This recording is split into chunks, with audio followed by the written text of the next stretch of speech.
நாரதர் சாம்பனை பார்த்து இவ்வாறாக கூறுகிறார். சூரியனை நமஸ்கரித்து நீ கேட்டதை கிரமமாக கூறுகிறேன்.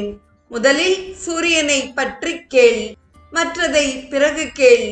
உலகத்திற்கு காரணமான அவரை வஸ்து அவ்யக்தம், சதசத்ரூபம், பிரதானம், பிரகிருதி என தத்துவம் அறிந்தோர் கூறுவர். அப்பொருளானது சுவை, ஒளி, ஊறு, ஓசை, நாற்றம் முதலியவைகள் இல்லாதது, உலகத்திற்கெல்லாம் காரணமானது. அது பரபிரம்மத்திடமிருந்து உண்டானது. அந்த பரபிரம்மத்தின் உருவே சூரிய மண்டலம். ஆதி அந்தம், பிறப்பு இறப்பு இல்லாதது, சூக்குமமானது. 3 குணங்களும் தோன்றுவதும் ஒடுங்குவதும் அங்குதான். புத்திக்கு எட்டாதது.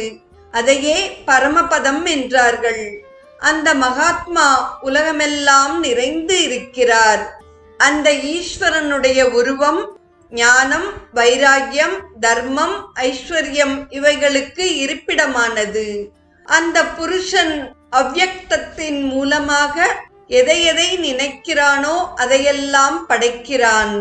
படைக்கும் பொழுது சதுர்முகன், ஒடுக்கும் போது சிவன், பாலிக்கும் போது 1000 தலையுள்ள புருஷனாக ஆகிறான். அவனே பிரம்மமாக